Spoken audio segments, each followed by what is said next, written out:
요즘 많이 놀라고 있습니다. 경제가 위축된 것을 체감하고 있어요. 최근 사준하루로 들려오는 내담자들의 고민 중 부동산 고민의 수가 크게 늘어났습니다. 감당이 안 되는 부동산 매물 팔고 싶은데 열심히 리모델링하고 내놓아도 시간만 흐르고 사는 사람은 없다고들 합니다. 피가 마르는 기분이라고 하시더군요. 최근 대출 규제도 있었고 호가는 계속 높으니 사람들이 지갑을 닫고 하락장이 되는 건 어쩔 수 없는 일인 듯 합니다. 부동산 거래는 갈수록 얼어붙고 우는 사람은 늘어나는 씁쓸한 현실입니다. 앞으로 어떻게 경제의 흐름이 바뀔지 모르는 상황이고 상황이 더 나빠질까 불안에 떨고 계신 분들이 많으리라 생각합니다. 그래도 곧 새해이니 조금이라도 희망을 가지실 수 있게 부동산 전문 점집 정보를 가지고 왔습니다. 은율만신 선생님은 부동산 전문 무당으로 특히나 상권 분석에 일가견이 있으십니다. 주소를 알려드리면 그곳의 구조와 상권을 바로 화경으로 보시죠. 이북만신인 신엄마를 두셔서 그런지 선생님도 이북만신의 성향이 강하게 느껴집니다.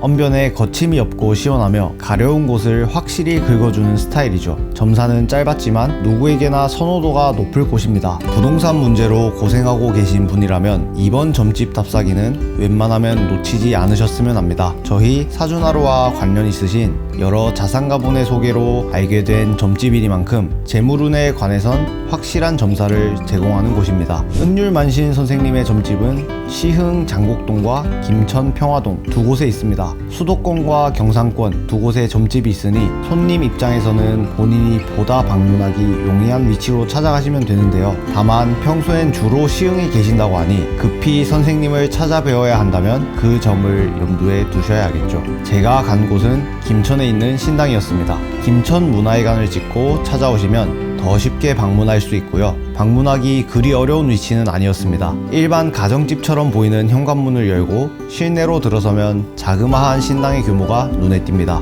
아무래도 김천의 신당은 일종의 별관인지라 소소하게 꾸려놓으셨더군요. 그렇다 해도 만신의 신당인지라 있을 건 다 있습니다. 불사할머니를 모시는 꽃갈이 신당 중앙에 크게 놓여있고 그 옆에 선녀님을 위한 족두리가 놓여있습니다. 칼도 몇 자루 꽂혀있어 장군신을 모시고 계시리라 추측했었는데요. 아니나 다를까 공수를 주는 신이 할아버지였습니다. 신당 자체는 작지만 이렇게 신령님을 모시는 디테일은 놓치지 않으시는 분입니다. 제가 은율만신 선생님의 점사를 보면서 가장 큰 특징이라 여겼던 점은 짧고 굵다는 겁니다. 선생님께서는 점사를 길게 주는 일이 웬만하면 없다고 하십니다. 질문에 대한 점사를 제공할 뿐 그 이상 말이 길어질 필요가 없다고 생각하고 계셨고요. 저의 경우에도 점사가 10분 정도밖에 되지 않았습니다. 앉자마자 공수가 쏟아지는데 한 사람의 이름과 나이만 듣고 과거와 현재를 맞춥니다. 그리고 바로 이어서 그 사람의 성향과 미래 대운을 짚으시고요. 당연한 거지만 선생님이 꿰뚫어 본 저의 정보는 다 정확했습니다. 제가 이 일에 얼마나 오래 몸 담갔는지, 어떤 계기로 이 일을 시작했는지, 저의 성격, 성향까지요. 그리고 현재 운과 미래 운까지 언급하시며 지금은 운이 잘 안 풀리는 시기다. 일이 자주 틀어질 수 있는데 촬영도 요즘 몇 개 펑크나지 않았느냐 이야기하셨습니다. 정말로 은율만신 선생님과 같은 날에 촬영하기로 하셨던 어떤 대구 무당분이 갑작스러운 일정으로 당일 촬영을 미루셨거든요. 또 이번 달 초에 촬영 펑크가 하나 더 있었고요. 선생님께서는 이 모든 공수를 2분 만에 읊으셨는데 본래 강사 출신이셨다더니 잡설 없이 핵심만 줄줄 뱉는 공수였습니다. 아무래도 이곳엔 웬만하면 목적이 분명한 분이 가시는 게 낫겠습니다. 막연히 신년 운세나 대운 정도만 궁금하신 분이 방문하면 2분 안에 모든 궁금증이 해소될 테니 좀 허무할 거예요. 선생님께 계속 질문을 드리며 느낀 점이 하나 더 있습니다. 은율만신 선생님께서는 조상점을 보지 않으십니다. 정확히는 조상을 굳이 언급하지 않는다가 맞겠네요.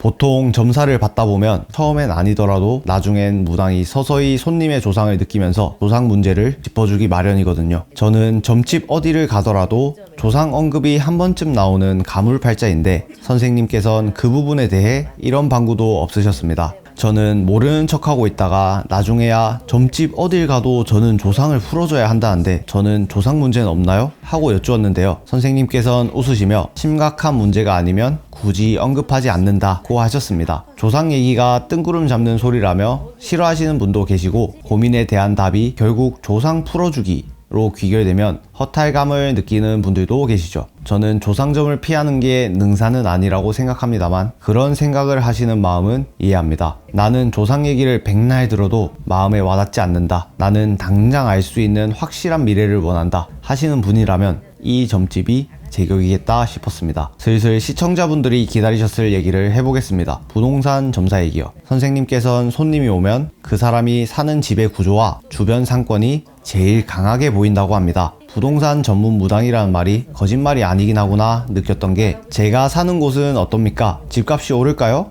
여쭈니 대번에 제 집의 구조를 꿰뚫으셨습니다. 집이 북향이고 평수는 어느 정도고 방이 몇 개고 하는 것들이요. 집에 음기가 강하다는 이야기도 곁들이셨고요. 더불어 제 집 밑에 카페랑 가게가 있다며 조만간 개발이 더 될 듯하니 집값은 기대해도 되겠다고 말씀하셨습니다. 확실히 부동산 관련 주제가 되면 점사의 디테일이 확 다채로워집니다. 앞으로 집을 사실 분이나 사업 매물을 알아보고 계신 분이라면 아마 더욱 퀄리티 높은 점사를 얻어가실 겁니다. 저는 처음부터 무불통신이라든지 다른 사람을 많이 보지 않았기 때문에 그게 장점이라고 생각을 안 해봤는데요. 뭐 오시면 왜 오셨는지를 묻기보다는 저는 나이 하나만 여쭤보고 제가 나오는 대로 점사를 보는데 그게 나중에 진짜 맞다 그러고 오시는 분들마다 달라요라고 얘기했을 때 진짜 장점인 것 같고 부동산 관련해서 번지 집원만 넣으면 제가 구조를 본다든지 상권을 분석해서 드리니까 저를 믿어주시고 오는 그 점에 대해서 저도 감사하고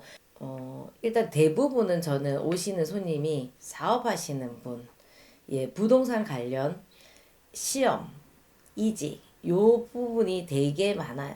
제가 점사를 보면서 저 역시 큰 사업을 하다가 진짜 바닥까지도 떨어져 보니까 너무 안타까운 순간이 많더라고요.